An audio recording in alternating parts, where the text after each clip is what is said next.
स्वागत है आप सबका हमारे चैनल के एक और नए वीडियो में। उम्मीद है आप सब लोग अपने अपने घरों में सब सही सलामत हो गए। तो गाइस सबका दिक्कत तो यही रहा कि हम लोग बहुत लेट में वीडियो अपलोड करते हैं कि अगर टाइम नहीं मिलता वीडियोस बनाने के लिए, कुछ इधर उधर के काम में फंस जाते हैं। तो देखेंगे आज के इस वीडियो के साथ शुरू करते हैं। तो आज जो हम पॉइंटर का ये जो वीडियो है हम डाल रहे हैं। आज का ये जो वीडियो है हमारा सी वाइवा क्वेश्चन के पार्ट 3 है। अगर आप पहला और 2 पार्ट नहीं देखे हैं तो पहले जाके उन दोनों पार्ट को देख लीजिए, फिर यहाँ पे आएंगे तो बहुत अच्छे से समझ आएगा। जैसे कि मैं पहले वीडियो में भी बताता रहता था कि ना अगर आप पॉइंटर के बारे में कुछ ज़्यादा अच्छे जानते हैं तो ही ये वीडियो को कंटिन्यू कीजिए, क्योंकि अगर वहाँ पे आपका नॉलेज कम पड़ गया तो यहाँ पे आप लोग अच्छे से एब्जॉर्व नहीं कर पाएंगे। आप सबको तो पता चल गया होगा, यहाँ पे आप पॉइंटर को डिस्कस करने वाले हैं, पॉइंटर रिलेटिंग कुछ वाइवा क्वेश्चंस को। एंड यहाँ पे कुछ बेसिक सवाल ही उठाए हैं जो कि बहुत ही ज़्यादा पूछा जाता है वाइवा में। तो देखते हैं, और इसी के साथ पॉइंटर के साथ हम लोग कुछ मिसलेनियस क्वेश्चंस को भी डिस्कस कर लेंगे जो कि हम पहले पार्ट में कर नहीं पाए थे। तो आज के इस पार्ट में हम लोग ये सब डिस्कस करेंगे। अगर आप हमारे चैनल में नए हैं तो सब्सक्राइब करना तो बनता ही है, और वीडियो को लाइक करना मत भूलिएगा, अपने दोस्तों के अंदर शेयर भी कीजिए। तो बिना वक्त गवाए चलिए शुरू करते हैं आज का पहला क्वेश्चन। तो बहुत ही नॉर्मल सा question, what is pointer. Screen पर सब लोग देख सकते हैं हमारे। ओके तो यहाँ पे जो पहला क्वेश्चन पूछा गया है ना, व्हाट इज पॉइंटर। तो अगर हम देखेंगे पॉइंटर क्या है तो आप सबको पहले से ही मालूम होगा, पॉइंटर इज ए वेरिएबल। ये बात याद रखिए ना, पॉइंटर जो है इज ए वेरिएबल। क्योंकि बोलिए पॉइंटर और नॉर्मल वेरिएबल में डिफरेंस है, यहाँ पे इसको हम बोलते हैं वेरिएबल। और इसकी खासियत ये है कि ना इट स्टोर्स एड्रेस, ये दूसरे वेरिएबल को एड्रेस को ये स्टोर करता है, इसीलिए पॉइंटर खास है सी प्रोग्रामिंग लैंग्वेज में। देखिए यहाँ पे क्या होता है ना, एक वेरिएबल हम पहले भी डिस्कस करते थे ना, वेरिएबल में क्या होता है हम कुछ भी वैल्यू स्टोर करते थे, बट यहाँ पे कुछ माजरा ही अलग है। यहाँ पे क्या होगा, अगर पिक्चर सब लोग देख पा रहे हो तो यहाँ पे देख सकते हो ना, यहाँ पे हम साइड में एक ड्राइंग डाले हैं। यहाँ पे एक वेरिएबल है, नाम बोल के एक वेरिएबल है जिसमें हम लोग डाले हैं। ये देखेंगे तो ये जो हमारा है ये हमारा एक वेरिएबल नेम है, इसमें हम लोग एक वैल्यू डाले हैं, इसको हम डालेंगे वैल्यू। और ये वैल्यू का एड्रेस क्या है ना, 14586, ऐसे ही कोई एक रैंडम वैल्यू हम ले चुके थे। तो अब पॉइंटर क्या करेगा ना, पॉइंटर ना ये वैल्यू स्टोर करेगा, ये जो हमारा 25 है इसको स्टोर नहीं करेगा, जो कि नॉर्मल वेरिएबल स्टोर करते हैं। पॉइंटर स्टोर करेगा ये एड्रेस को, ये एड्रेस को पॉइंटर स्टोर करेगा। इसीलिए पॉइंटर का एक स्पेशलिटी है कोई भी प्रोग्रामिंग लैंग्वेज में। अब देखते हैं दूसरा क्वेश्चन क्या है। तो दूसरा क्वेश्चन में देखेंगे ना, how pointer can be differentiated from a variable. अब जो पहला में हम देखेंगे ना, it's a variable, pointer is a variable, जहाँ पे हम लोग स्टार्टिंग में पढ़े थे, ये तो वेरिएबल एक बन गया था। तो यहाँ पे पॉइंटर और वेरिएबल में डिफरेंस क्या है, क्वेश्चन में पूछा गया पॉइंटर और वेरिएबल में डिफरेंस क्या है। तो देखिए पॉइंटर और वेरिएबल का डिफरेंस ये एस्ट्रिक मार्क है, इसको याद रखिए, ये एस्ट्रिक मार्क है पॉइंटर और वेरिएबल का डिफरेंस। तो कैसे पता चलेगा पॉइंटर कौन सा है वेरिएबल कौन सा है, क्योंकि डिफरेंस में सिर्फ एक एस्ट्रिक मार्क का डिफरेंस है। तो यहाँ पे देखेंगे तो वेरिएबल जो डिक्लेरेशन कैसे होता है ये आपको पहले ही पता है, हमने पहले पार्ट में भी बताया था ना। पहले हम डाटा टाइप को डिसाइड करेंगे, कौन सा डाटा टाइप में हम वेरिएबल को डिक्लेयर करना चाहते हैं, फिर वेरिएबल का नेम देंगे। ये तो बस डिक्लेरेशन था। अगर आप इनिशियलाइज भी करना चाहते हैं उसको तो यहाँ पे कुछ भी एक वैल्यू, सपोज मैं 3 दूंगा, कोई भी वैल्यू दे सकते हैं। जबकि पॉइंटर डिक्लेरेशन में क्या होगा, डाटा टाइप के बाद आपको पहले एक एस्ट्रिक वैल्यू देना पड़ता है, पहले आपको एक एस्ट्रिक वैल्यू देना पड़ेगा, फिर जाके वेरिएबल नेम को डिक्लेयर करेंगे। तो आप क्या ये पॉइंटर डिक्लेरेशन होगा। अगर हम और भी मोटी तरीके से बात करें तो पॉइंटर, अभी हम वेरिएबल डिक्लेरेशन करते हैं इंट x इक्वल टू 5, ये हो गया हमारा पॉइंटर वेरिएबल डिक्लेरेशन। ऐसे हम वेरिएबल डिक्लेरेशन करेंगे, सेम तरीका ये करेंगे हम इंट, बस यहाँ पे एक एस्ट्रिक देंगे x इक्वल टू 5। तो दोनों में अंतर बस ये है, यहाँ पे x का वैल्यू 5 है, जबकि यहाँ पे x का मतलब है मेमोरी लोकेशन 5 वाले मेमोरी लोकेशन में जो भी डाटा है उसको निकालने की परमिशन यहाँ पे दिया जा रहा है। समझ में आ रहा है आप सबको। तो अब देखते हैं तीसरा वाला question, how many types of pointer are there. Pointer पढ़ रहे हैं तो कितने तरह का पॉइंटर है पढ़ेंगे। अभी देखिए बहुत सारी किताबों में बहुत ही 3-4 पॉइंटर के बारे में बता देता है, जबकि बहुत तरह का पॉइंटर होता है। हम इस वीडियो में भी बहुत ही ज़्यादा यूज़ करने वाले पॉइंटर को ही डिस्कस करेंगे, और लेस रिगार्डिंग क्वेश्चंस को हम छोड़ देंगे। अब देखिए पॉइंटर कितने तरह का होता है ना, पॉइंटर टोटली 8 तरीके से पॉइंटर बन चुका है। यहाँ पे अगर देखेंगे तो टोटल पॉइंटर है हमारा 8 types, number of pointer 8 different types of pointer are there. Question को स्क्रीन को अच्छे से देख सकते हैं। और उनमें से पहला जो है नल पॉइंटर, देखिए नल पॉइंटर, फिर वॉइड, फिर वाइल्ड पॉइंटर, फिर dangling pointer, complex, near, far and huge. ये टोटल 8 तरीके के पॉइंटर है। हाँ, और एक बात यहाँ पे बताना चाहूँगा कि ना हम लोग जो ये वीडियो बना रहे हैं ये सिर्फ सी तक ही लिमिटेड नहीं है, कोई भी प्रोग्रामिंग लैंग्वेज में आप इसको यूज़ कर सकते हैं एंड करीब करीब बहुत ही आपको सिमिलर मिलेगा। ऐसा नहीं कि सी पढ़ रहे हैं तो सी में ही ये सब एप्लीकेबल है, ऐसा कुछ नहीं है। तो ये था हमारा 8 तरह के पॉइंटर। अब एक एक पॉइंटर के बारे में देखते हैं। हाँ, और हाँ यहाँ पे हम सिर्फ 4 बेसिक पॉइंटर को डिस्कस करेंगे। नल पॉइंटर क्या है, वॉइड पॉइंटर क्या है, वाइल्ड पॉइंटर क्या है, डैंगलिंग पॉइंटर। ये जो 4 पॉइंटर ये बहुत ज़्यादा यूज़ किया जा रहा है। अगर आप थोड़ा एडवांस लेवल का प्रोग्रामिंग करना जानते हैं तब जाके आपको ये complex, near, far and huge pointer ये तब यूज में आएगा। अब देखते हैं अगला question, what is a null pointer. Null pointer का मतलब क्या है। अब देखिए नल का मतलब क्या है। नल मतलब नथिंग, कुछ भी नहीं। तो यहाँ पे pointer, a pointer that points to nothing, ये याद रखिए, null means to point nothing. एक पॉइंटर जिसका एड्रेस वैल्यू नल है, वो कहीं पे भी वो अपना मार्ग नहीं दर्शाता है, तो वो है हमारा नल पॉइंटर। अब देखिए मैंने एक पॉइंटर यहाँ पे एग्जांपल भी दिया है। देखिए यहाँ इंट एक वेरिएबल डिक्लेयर किया है, नहीं इंट एक हमारा वेरिएबल नेम है जिसका एड्रेस कुछ नहीं है, नल डिक्लेयर किया है। तो ये हो गया हमारा नल पॉइंटर जिसका कोई एड्रेस वैल्यू ही नहीं है, जिसका कोई एड्रेस वैल्यू नहीं है, तो उसको हम बोलेंगे नल पॉइंटर। आगे देखते हैं अगर what is A void pointer. अब देखिए वॉइड पॉइंटर और नल पॉइंटर में कुछ डिफरेंस है क्या, ये मेरा एक क्वेश्चन है। अगर आपको आंसर पता है तो प्लीज कमेंट सेक्शन में बताएं कि नल पॉइंटर और वॉइड पॉइंटर में क्या डिफरेंस है। अगर नहीं पता तो वीडियो के एंड तक हम ये डिस्कस करने वाले हैं। तो देखते हैं वॉइड पॉइंटर क्या है। तो देखिए यहाँ पे हम जैसे बोले कि नल पॉइंटर मतलब जिसका वैल्यू नल होगा, मतलब जिसका कोई भी एड्रेस नहीं होगा, उसको हम बोलेंगे नल पॉइंटर। अब वॉइड पॉइंटर क्या है देख लीजिए। अगर मैं वॉइड पॉइंटर की बात बोलूँगा, एक पॉइंटर जो कि किसी भी डाटा टाइप में नहीं है, किसी भी तरह का डाटा टाइप के साथ रिलेटेड नहीं है। अब यहाँ पे जैसे हम सभी वेरिएबल यहाँ पे देखिए जैसे हम पॉइंटर डिक्लेरेशन करते थे, यहाँ पे क्या करते थे ना, हम पहले एक डाटा टाइप एसोसिएट करके फिर एक पॉइंटर का नेम देते थे एसोसिएटेड बाय एस्ट्रिक मार्क। तो यहाँ पे क्या होगा, एक पॉइंटर जो भी किसी तरह का डाटा टाइप को हम असाइन नहीं करें, उस तरह का पॉइंटर को हम बोलेंगे वॉइड पॉइंटर। अब जनरली वॉइड का मतलब नल से अलग होता है। नल का मतलब तो जीरो है, किंतु वॉइड का मतलब है नॉट असाइन्ड पॉइंटर।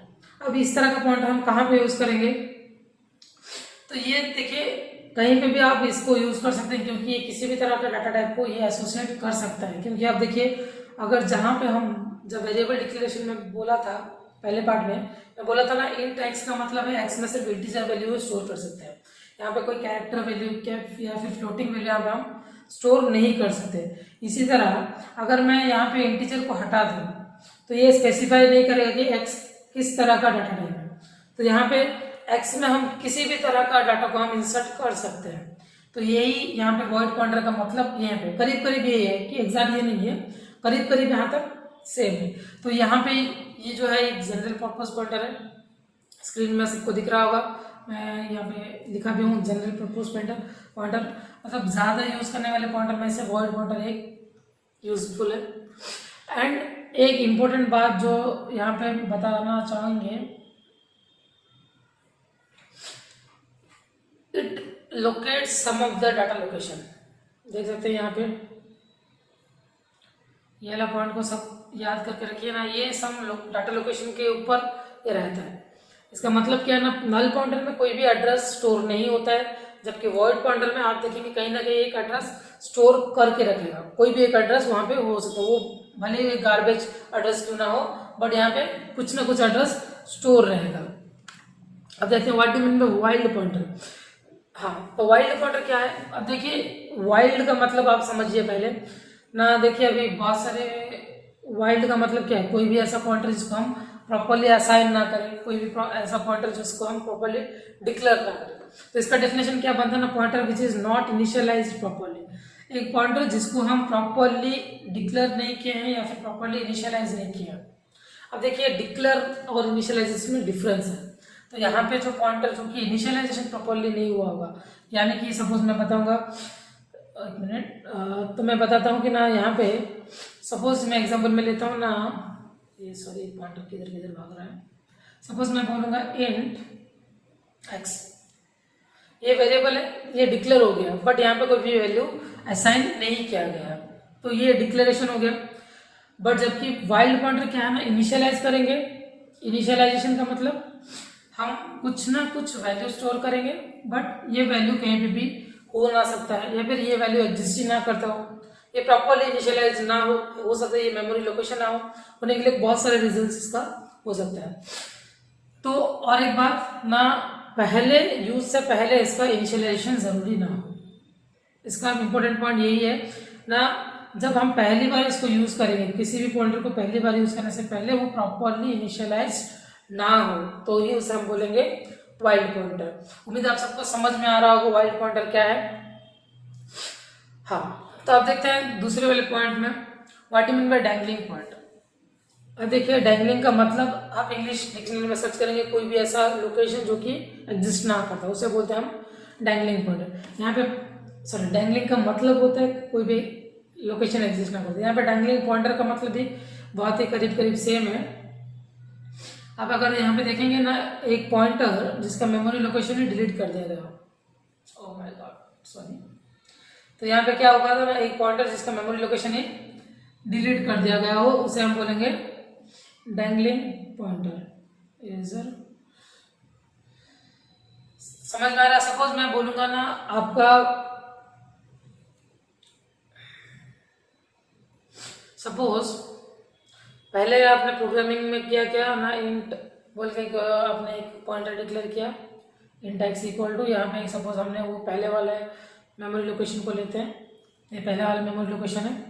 अब क्या हुआ, अब किसी कारण के चलते आपने इसको हटा दिया है यहाँ पे और आपका वैल्यू स्टोर नहीं किया है, जबकि अब यहाँ पे मतलब इस मेमोरी लोकेशन में आपका वैल्यू स्टोर नहीं किया हुआ है। जबकि यहाँ पे जो एक्स वाला पॉइंटर है ये किसको पॉइंट करता है, ये इसी मेमोरी लोकेशन को पॉइंट करता है। ये सुनो, इसी मेमोरी लोकेशन को पॉइंट करता है, मतलब जब भी आप ये पॉइंटर को यूज करेंगे वो इसी मेमोरी लोकेशन में जो भी डाटा स्टोर होता है उसको ये निकाल के देगा। तो डैंगलिंग पॉइंटर का मतलब ये है, जहाँ पे आपका अगर मेमोरी लोकेशन डिलीट कर दिया गया है एंड पॉइंटर उसी पुराने मेमोरी लोकेशन को दिखा रहा है, तो उस तरह का पॉइंटर को हम बोलेंगे डैंगलिंग पॉइंटर। बहुत ही बेसिक सवाल को हम डिस्कस कर रहे हैं, कुछ भी ऐसा हाई फाई सवाल है नहीं।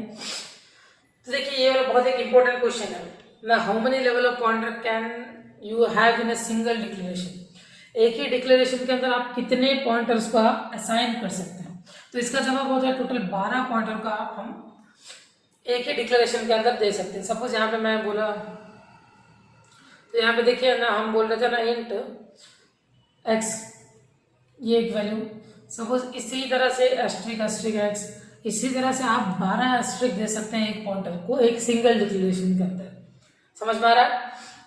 फिर से समझिए क्वेश्चन को ना, एक डिक्लेरेशन में आप कितने लेवल का पॉइंटर को डिक्लेयर कर सकते हैं। ये देखिए ये जो पॉइंटर है हमारा लेवल 1 पॉइंटर है, जबकि यहाँ पे 2 एस्ट्रिक दिया गया, ये लेवल 2 का पॉइंटर है। इसी तरह 12 लेवल का पॉइंटर आप एक सिंगल डिक्लेरेशन के अंदर कर सकते हैं। देखिए आगे वाला question, how many pointer arithmetics are there. अब देखिए नॉर्मली हम जब वेरिएबल कर रहे थे या फिर डाटा टाइप कर रहे थे, उसके अंदर हमने पॉइंट अरिथमेटिक पढ़ा था, मतलब डिफरेंट तरह का अरिथमेटिक, जहाँ पे हम plus minus multiplication division modular division, ये सारा तो बहुत सारा क्वेश्चन हमने पढ़ा था। यहाँ पे हम देखेंगे ना पॉइंटर अरिथमेटिक कितने तरह का है, तो यहाँ पे अगर देखेंगे आप तो पॉइंटर अरिथमेटिक 4 तरह का, 4 arithmetic pointers are there, there are only 4 arithmetic pointers are there.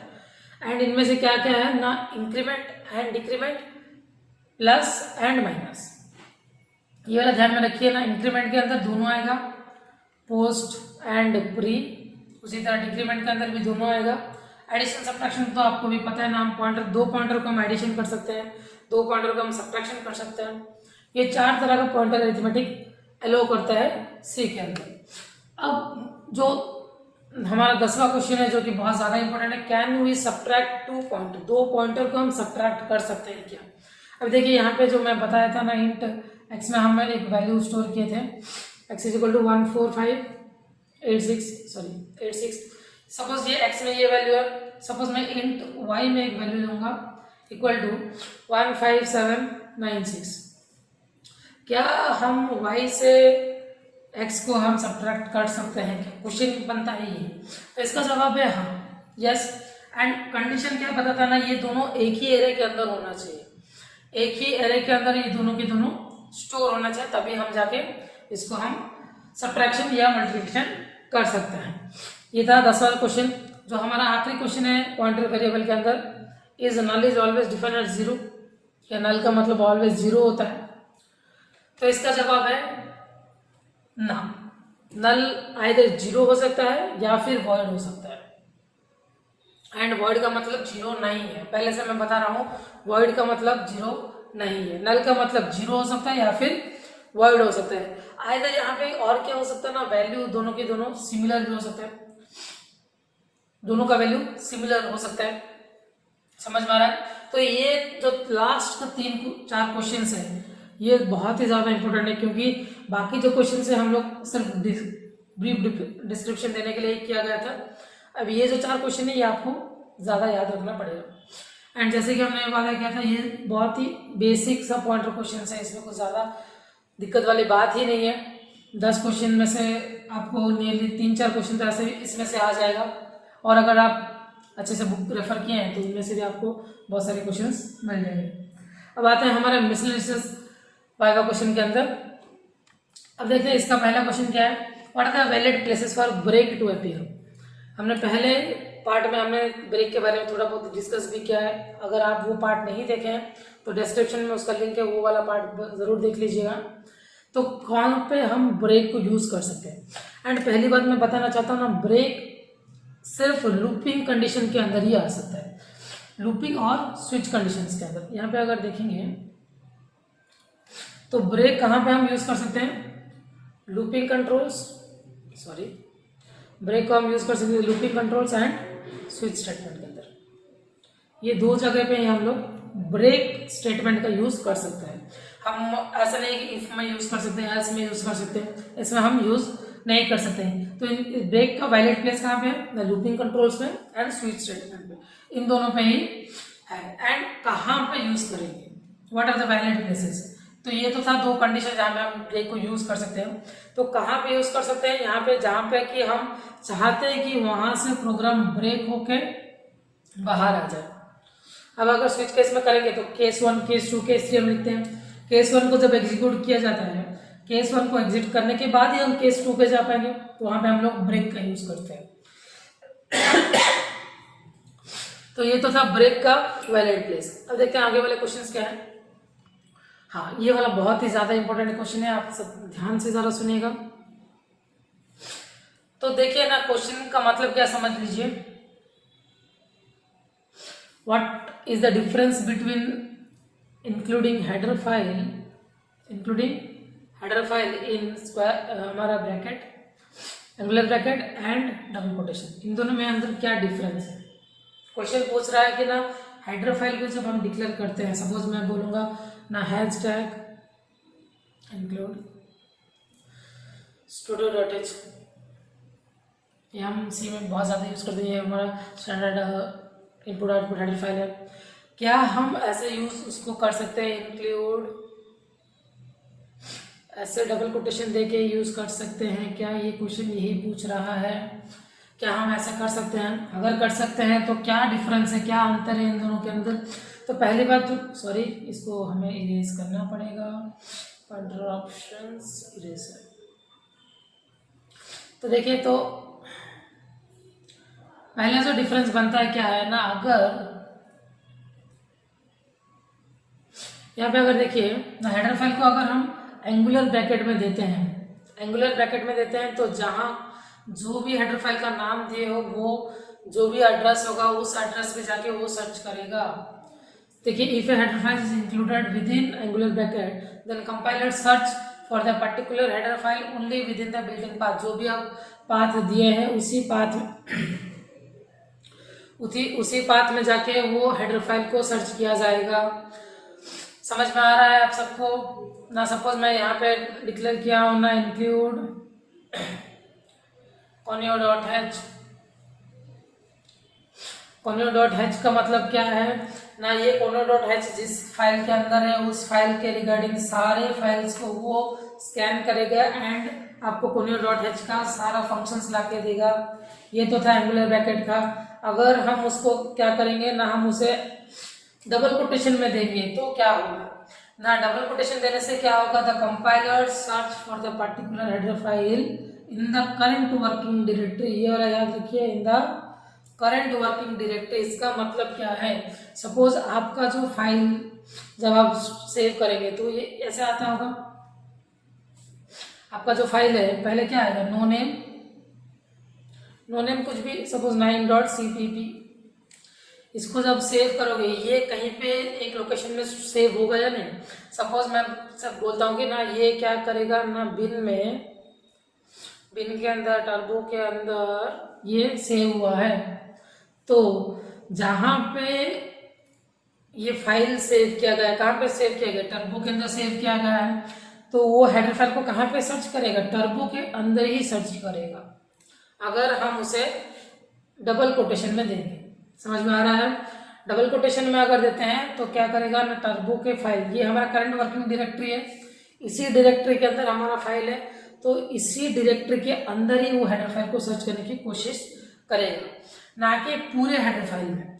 जबकि अगर आप उसको एंगुलर ब्रैकेट में डिक्लेयर करते हैं तो उससे टर्बो के अंदर भी सर्च करेगा, बिन के अंदर भी सर्च करेगा, एंड अगर ये सी ड्राइव में सेव हुआ है तो सी ड्राइव के अंदर भी उसको सर्च करेगा। यही था basic difference between angular bracket and double quotation के अंदर। इसी क्वेश्चन में आपका दूसरा डाउट ये आना चाहिए, क्या हम एंगुलर डबल कोटेशन में भी डिक्लेयर कर सकते हैं हेडर फाइल को? तो ऑब्वियसली कर सकते हैं। अगर आप खुद का हेडर फाइल भी बनाना चाहते हैं तो उसके अंदर भी आप कोई भी ऐसा फंक्शन जो कि आप बार बार यूज कर रहे हैं तो उसका भी आप एक हेडर फाइल बना सकते हैं, उसको आप इंक्लूड करके यूज कर सकते हैं। तो व्हाट इज रजिस्टर वेरिएबल? ये बहुत ही बेसिक सा सवाल है, रजिस्टर वेरिएबल क्या है? तो हम आपको अगर पता होगा पहले कि ना मेमोरी, जब हम मेमोरी अगर पढ़े हो तो वहाँ पे रजिस्टर बोल के रजिस्टर मेमोरी भी एक होता है। रजिस्टर मेमोरी क्यों काम आता है ना? फास्ट एक्सेस करने के लिए, फास्ट एक्सेस के लिए रजिस्टर मेमोरी का काम आता है। तो यहाँ पे रजिस्टर वेरिएबल का काम भी बहुत ही सिंपल है। मुझे फिर से मिटाना पड़ेगा इस सबको, थोड़ी सी सर्दी हो गई है।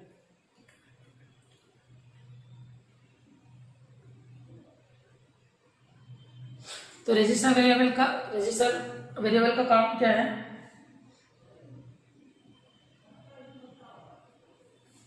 रजिस्टर वेरिएबल का काम है ये कोई भी वैल्यू को स्टोर करेगा, इनिशियली ये कोई भी वैल्यू को स्टोर करेगा, एंड इसका मेन काम है to access the value more faster and the regular variable. अभी नॉर्मल जो भी हमारा हम नॉर्मल वेरिएबल डिक्लेरेशन करेंगे तो जिस स्पीड में वो वैल्यू को एक्सेस करता है उसी स्पीड से ज़्यादा स्पीड में ये एक्सेस करेगा वेरिएबल का वैल्यू को। इसमें दिक्कत बस यही है कि ये इट प्रोड्यूसेस गार्बेज वैल्यू। ये अगर कोई भी वैल्यू असाइन नहीं किया जाता तो इसमें वो गार्बेज वैल्यू को प्रोड्यूस करता है। तो बस ये एक ही डीमेरिट है रजिस्टर वेरिएबल का, नहीं तो नॉर्मल वेरिएबल से ये ज़्यादा स्पीडली एक्सेस करता है वैल्यूज़ को। बस इतना ही याद रखिए ना, जैसे वहाँ पे रजिस्टर मेमोरी को याद रखे थे, ये भी रजिस्टर वेरिएबल सेम ही है, करीब करीब दोनों के सेम। यहाँ पे ज़्यादा स्पीडली एक्सेस होता है वैल्यू को। What is storage class? Already आप पढ़े हुए होंगे। Storage class is a storage class are used to describe the features of a variable or a function। देखिए स्टोरेज क्लास को मतलब समझना थोड़ी दिक्कत भी हो सकता है क्योंकि बहुत कॉम्प्लेक्स है, बट बहुत ही ईजी तरीके से यही समझ रखिए ना, कौन सा वेरिएबल कहाँ पे किस तरीके से कैसे शो होगा, कैसे उसको हम डिक्लेयर, कैसे इनिशियलाइज, कैसे हम एक्सेस करेंगे, वो सब डिसाइड करता है स्टोरेज क्लास। बस इतना याद रखिए। हाँ, यहाँ पे लिखा भी हुआ है scope, visibility and life time. ये तीन, these three are only declared by the storage class। तो ये व्हाट इज स्टोरेज क्लास ना, it is used to describe the features of the variable और ए फंक्शन, आइदर वेरिएबल हो सकता है या फिर फंक्शन हो सकता है।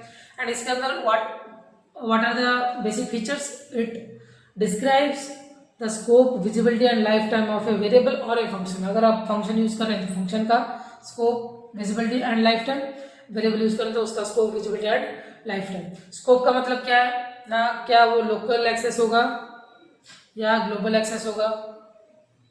ये स्कोप का मतलब विजिबिलिटी, वो कौन सा फंक्शंस को विजिबल होगा, कहाँ पे वो विजिबल हो सकता है, कहाँ पे नहीं हो सकता है। लाइफ टाइम, कितना प्रोग्राम कितना देर तक वो यूज हो सकता है, बस इतना ही स्टोरेज क्लास डिसाइड करते हैं।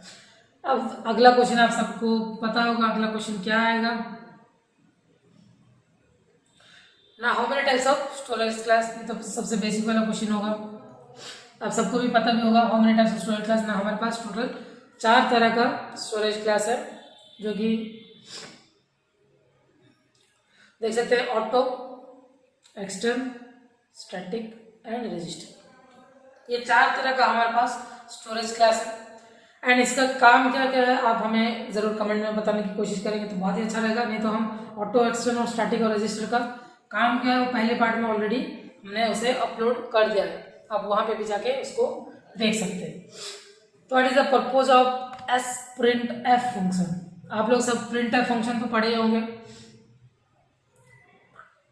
प्रिंट एफ फंक्शन तो पढ़े होंगे। तो एस प्रिंट एफ का मतलब क्या है, जो लोग स्ट्रिंग को बहुत ही अच्छे से पढ़े हैं तो उनको पता होगा ना, एस प्रिंट एफ का मतलब कुछ ज़्यादा डिफरेंस नहीं है। स्ट्रिंग प्रिंट का मतलब होता है, हाँ, अगर एक आप बड़ा सा कैरेक्टर स्ट्रिंग को अगर आप आउटपुट में स्टोर करना चाहते हैं या फिर आउटपुट देना चाहते हैं, स्टोर करके आउटपुट देना चाहते हैं, तो वहाँ पे हम एस प्रिंटफ को यूज़ करेंगे। Instead of printing on the console it store the output on the character buffer. तो यहाँ पे प्रिंट करने के वाला अलावा ये क्या काम करेगा ना, आउटपुट बफर में जो भी आपका स्ट्रिंग है उसको स्टोर भी करेगा। ये था हमारा एस प्रिंटफ फंक्शन का वाला। तो when should we use the register storage specifier, कहाँ पे हम रजिस्टर स्टोरेज स्पेसिफायर को यूज करेंगे। ये रहा रजिस्टर, इसको हम कहाँ पे यूज करेंगे। अब देखिए रजिस्टर का कंप्यूटर के अंदर बहुत ही इजी मतलब है to fastly access the data. तो जहाँ पे भी रजिस्टर का मतलब लगेगा आप समझ लीजिए कि वहाँ पे डाटा हमें बहुत ही जल्दी चाहिए एंड बहुत ही स्पीडली चाहिए एंड एक्यूरेट डाटा चाहिए। यहाँ पे क्या होता है, यहाँ पे भी बहुत ही सेम मतलब if variable is use more frequently, अगर आप एक वेरिएबल को बहुत ज़्यादा यूज़ कर रहे हैं तो it should be declare using register storage class. बहुत ज़्यादा फ्रिक्वेंटली यूज़ कर रहे हैं एक वेरिएबल को, तो उस वेरिएबल में जो भी डाटा स्टोर है वो ज़्यादा ज़रूरत पड़ेगा आपको, तो उसको हम कहाँ पे स्टोर करेंगे, रजिस्टर स्टोरेज स्पेसिफायर में स्टोर करेंगे। So that whenever you look on for the variable it will speedily recover the data from the variable from the your storage class. तो बस आज के लिए बस इतना ही रखते हैं, बहुत ही लंबा खिंच चुका है वीडियो, इसीलिए आज के लिए बस इतना रखते हैं। अब नेक्स्ट क्लास में हम देखेंगे फंक्शन के बारे में। फंक्शन का बहुत ही इंपॉर्टेंट है क्योंकि उसके लिए एक पार्ट पूरा स्पेसिफिकली डेडिकेटली बनाना पड़ेगा, उसमें बहुत ऐसा कॉम्प्लेक्स चीज़ें हैं, उसको नेक्स्ट पार्ट में हम डिस्कस करेंगे। अगर टाइम मिलता है तो उसमें भी हम, इसमें कुछ बहुत ही ऐसे क्वेश्चंस बच गया है उसमें हम डिस्कस कर ही लेंगे। तो गाइस आज के लिए बस इतना ही, और पूरा वीडियो देखे हो, समझ में आ गया आप सबको, तो कमेंट सेक्शन में हमें ज़रूर बताएं कहाँ पे आपको कौन सा वाला क्वेश्चन इंपॉर्टेंट लगा और कौन सा वाला क्वेश्चन में बहुत ज़्यादा मज़ा आया। ऐसे मज़े आने वाली कोई बात ही नहीं है, जो भी हो। तो अगर चैनल में नए हैं तो प्लीज़ हमारे चैनल को सब्सक्राइब कीजिए, ऐसे ही हम वाइवा रिलेटेड क्वेश्चंस डालेंगे। अगर आप सबको प्रोग्रामिंग भी सीखना है तो हम कमेंट में बताएं, हम उसका लिए भी एक वीडियो का इंतज़ाम करेंगे। तो गाइस आज के लिए बस इतना ही, तो मिलते हैं आपको नेक्स्ट वीडियो में। मोस्ट प्रोबेबली नेक्स्ट वीडियो 2-3 दिन के अंदर आ जाएगा फंक्शन के बारे में, तो उस वीडियो में मिलते हैं। उम्मीद है आप सब अपने अपने घर में सही सुरक्षित होंगे। बस आज के लिए इतना ही, थैंक यू।